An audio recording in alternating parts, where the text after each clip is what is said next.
They say first impressions are everything. But sometimes, people decide who you are before you even open your mouth. For Elijah Cole, that moment came the second he walked through the glass doors of Brightwell Tech Solutions, a company that prided itself on diversity and innovation. Except, diversity only looked good on their posters. The receptionist glanced up, smile polite but eyes surprised, the kind of look that said, "Are you sure you're in the right place?" Elijah straightened his tie, smoothed his jacket and smiled. He'd spent years working toward this. Late nights, endless certifications, projects no one gave him credit for. Today was supposed to be the start of something new. "Mr. Cole," a voice said. A young man appeared, Grant Wallace, the hiring manager. Early 30s, slick hair, confidence too big for the room. "Follow me," he said without shaking hands. The walk to the interview room was silent. Grant didn't ask about Elijah's resume, didn't make small talk. He just led him into a small glass cube that looked more like an observation tank than an office. When Elijah sat, Grant scanned his papers. "So, Mr. Cole, you're applying for the lead systems engineer role?" "Yes, sir." "You've worked at Quantum Dynamics for 3 years?" "5, Elijah corrected gently. "5, right. And you led system restructuring for their logistics branch?" "Yes." "Increased efficiency by 23%. Grant smirked slightly. "Impressive," he said, tone flat, the kind of impressive that meant he didn't believe it. The questions that followed weren't about skill. They were about patience, his. "So tell me," Grant said, leaning back, "how do you handle high-pressure corporate environments? You know, our clients can be particular." Elijah smiled faintly. "I handle pressure the same way I handle disrespect," calmly. Grant blinked, unsure if it was an answer or a warning. "Right. And what do you think makes you a good fit for Brightwell?" That word again. Fit. As if talent had a color chart. Before Elijah could answer, another man walked in, Todd Ramsey, regional director. Mid-40s, expensive watch, practiced authority. He didn't sit down right away. Just scanned Elijah up and down, then said, "You're the candidate from South Metro, right?" Elijah nodded. "Yes, sir." Good. I like seeing people work their way up." That pause before "work their way up" wasn't lost on him. It was the kind of phrase people used when they wanted credit for being polite while still being condescending. The interview dragged on, questions about team culture, client compatibility, and presentation polish.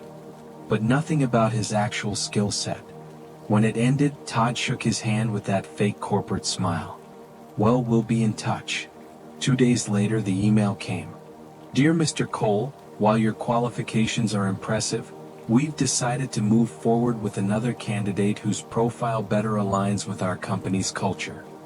He'd read that line before. Different company.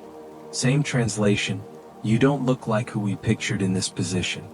Elijah closed his laptop slowly. Then he whispered, "All right. You'll see." What Brightwell didn't know was that Elijah wasn't just a systems engineer. He was a strategist. For years, he'd been building something quietly, a consulting startup that had grown faster than anyone expected. Cole Analytics. Small team. Big clients. And a reputation for fixing the problems companies like Brightwell couldn't solve. When the rejection email came, Elijah didn't get angry. He got curious. He started researching. Financial reports. Public filings. Brightwell was struggling. Profits down, client retention falling. Their biggest issue? Outdated infrastructure and a data security flaw they didn't even know how to fix. Elijah smiled. That was his specialty. 6 months later, Brightwell Tech Solutions posted an announcement, seeking external consultant for system overhaul. Guess who got the contract?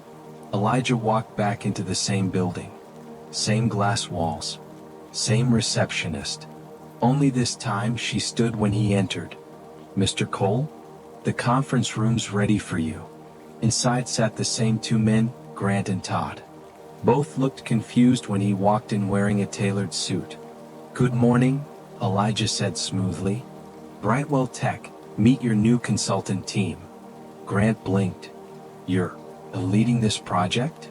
Elijah smiled. "According to the contract you signed, yes." For the next 3 months, he ran their systems upgrade with surgical precision. Every inefficiency, every flaw fixed. And every report had his name at the top. Todd tried to downplay it at first. "We appreciate your input." But when their biggest client renewed after the overhaul, he had no choice. He shook Elijah's hand and said, "You've done more for us in 3 months than our internal team did in 3 years." Elijah nodded politely. "Glad I could help." But the real move came later. Brightwell's investors wanted out. Their stock was tanking, internal leadership divided. So Elijah made a call. He'd been saving quietly, building partnerships, leveraging connections from his consulting work. And when the opportunity came, he bought a controlling stake in Brightwell Tech Solutions, the same company that told him he wasn't a culture fit. When the deal closed, Grant and Todd were called into the boardroom. Their new CEO was waiting. "Elijah Cole," the receptionist announced. Grant froze. Todd's jaw clenched. "You?" he said. Elijah smiled. "Yes, me." He took a seat at the head of the table. "Gentlemen, I think we need to talk about a new company culture." Under his leadership, things changed fast. The first policy he implemented? Transparent hiring. Anonymous resume reviews. Bias training for management. People thought he was being symbolic, until the numbers spoke for themselves. Diversity went up. Turnover went down. And profits? Tripled within a year. At the next press conference, a reporter asked, "Mr. Cole, how does it feel to go from being rejected by this company to owning it?" He smiled faintly. "It feels like proof that opportunity denied isn't failure, it's redirection." Months later, he walked through the Brightwell office floor. New faces, fresh energy, genuine teamwork. Grant now worked under a new manager, someone younger, hungrier, and fair. Todd had resigned to pursue other opportunities. Elijah didn't gloat. He just kept walking because his goal was never revenge.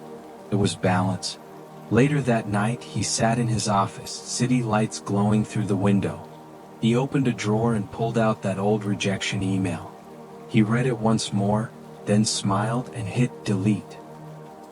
They laughed when he applied, because they couldn't see past the surface. But Elijah Cole never needed their validation.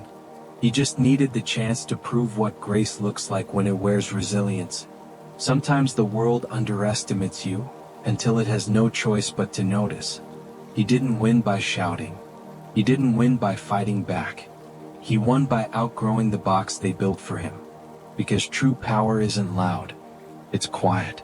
It's patient.